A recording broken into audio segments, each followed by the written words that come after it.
തലവേദന അനുഭവിക്കാത്ത ആരും തന്നെ ഉണ്ടാകില്ല. എന്നാൽ ചെന്നിക്കുത്ത് എന്ന മൈഗ്രെയിൻ തലവേദന അതികഠിനമാണ്. അത് അനുഭവിച്ചവർക്ക് അറിയാം എത്രത്തോളം ബുദ്ധിമുട്ടുള്ളതാണെന്ന്. മൈഗ്രെയിൻ എന്ന് പറയുന്നത് പാരിസ്ഥിതികവും ജനിതകവുമായ ഘടകങ്ങളുടെ ഒരു മിശ്രണമായാണ് കരുതുന്നത്. മുന്നിൽ രണ്ട് ഭാഗം അവസ്ഥകളും പാരമ്പര്യവുമായി ബന്ധപ്പെട്ടതാണ്. അതായത് തലമുറ തോറും കാണാവുന്നതാണ്. ഹോർമോണുകളിൽ വരുന്ന വ്യതിയാനവും ചില സമയങ്ങളിൽ വില്ലനായേക്കാം. ഈ കാരണത്താൽ കൗമാരപ്രായത്തിന് മുൻപ് പെൺകുട്ടികളെക്കാളും അധികമായി ആൺകുട്ടികളിലാണ് മൈഗ്രെയിൻ കണ്ടുവരുന്നത്. എന്നാൽ പ്രായമാകുമ്പോൾ 2-3 ഇരട്ടി വരെ സ്ത്രീകളിൽ മൈഗ്രെയിൻ ഉണ്ടാകുന്നു. ഗർഭകാലത്തോട് അനുബന്ധിച്ച് മൈഗ്രെയിൻ വരുന്നതിന്റെ സാധ്യത കാര്യമായി തന്നെ കുറയുന്നു എന്ന് പറയുന്നുണ്ട്. മൈഗ്രെയിന്റെ കൃത്യമായ പ്രവർത്തന രീതി അത്ര തന്നെ അറിവുള്ളതല്ലെങ്കിലും ഇതിനെ ഒരു ന്യൂറോവസ്കുലാർ ഡിസോർഡർ ആയാണ് മെഡിക്കൽ ലോകം വീക്ഷിക്കുന്നത്.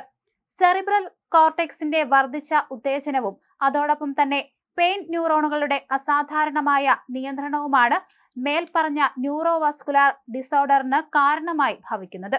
ഇപ്പോഴത്തെ മൈഗ്രെയിൻ രോഗികൾക്ക് ആശ്വാസമായി ആ വാർത്ത പുറത്തു വരികയാണ്. ലോകമെമ്പാടുമുള്ള ദശലക്ഷക്കണക്കിന് ആളുകളെ ദുരിതത്തിലാക്കുന്ന കഠിനമായ മൈഗ്രെയിൻ രോഗത്തെ പൂർണ്ണമായും പ്രതിരോധിക്കാൻ ശേഷിയുള്ള പുതിയ മരുന്നുകൾ വിപണിയിലേക്ക്. രോഗികളുടെ ജീവിതം തന്നെ മാറ്റിമറിക്കാൻ പോന്ന ഈ മരുന്നുകൾ മൈഗ്രെയിൻ വരാതെ തടയുന്നതിലും അതിന്റെ തീവ്രത കുറയ്ക്കുന്നതിലും വലിയ വിജയമാണെന്നാണ് പുതിയ മെഡിക്കൽ പഠനങ്ങൾ വ്യക്തമാക്കുന്നത്. എന്താണ് ഈ പുതിയ മാറ്റം എന്ന് നോക്കാം.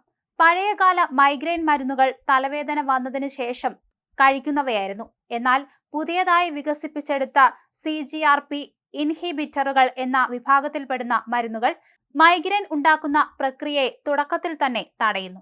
ഇനി ഇതിന്റെ പ്രവർത്തന രീതി. തലച്ചോറിലെ രക്തക്കുഴലുകളിൽ വീക്കം ഉണ്ടാക്കുകയും വേദനയുടെ സന്ദേശങ്ങൾ കൈമാറുകയും ചെയ്യുന്ന ഒരു പ്രോട്ടീൻ ഘടകമാണ് ഇത്. പുതിയ മരുന്നുകൾ ഈ പ്രോട്ടീന്റെ പ്രവർത്തനത്തെ വിജയകരമായി തടയുന്നു. ഉപയോഗരീതി. ആഴ്ചയിലോ മാസത്തിലോ ഒരിക്കൽ സ്വയം എടുക്കാവുന്ന ചെറിയ ഇഞ്ചക്ഷനുകളായോ അല്ലെങ്കിൽ ഗുളികകളായോ ഇവ ലഭ്യമാണ്. രോഗികളുടെ ജീവിതത്തിൽ ഉണ്ടായ മാറ്റങ്ങൾ.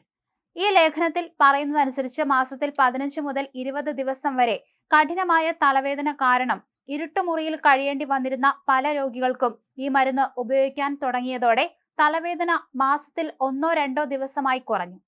വെളിച്ചവും ശബ്ദവും സഹിക്കാൻ കഴിയാത്ത അവസ്ഥയിൽ നിന്നും സാധാരണ ജീവിതത്തിലേക്ക് മടങ്ങി വരാൻ ഇത് പലരെയും സഹായിച്ചു.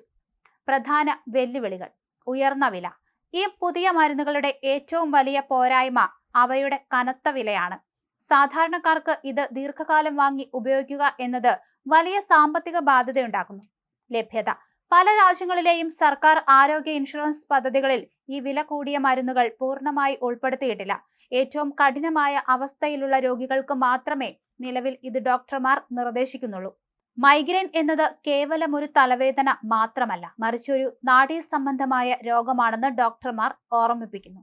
കൃത്യമായ ജീവിതശൈലിയും പുതിയ ചികിത്സാ രീതികളും സമന്വയിപ്പിക്കുന്നതിലൂടെ മൈഗ്രെയിൻ എന്ന ക്രൂരമായ രോഗത്തെ ഒരു പരിധിവരെ കീഴടക്കാൻ സാധിക്കുമെന്നാണ് മെഡിക്കൽ രംഗത്തെ പുതിയ പ്രതീക്ഷകൾ.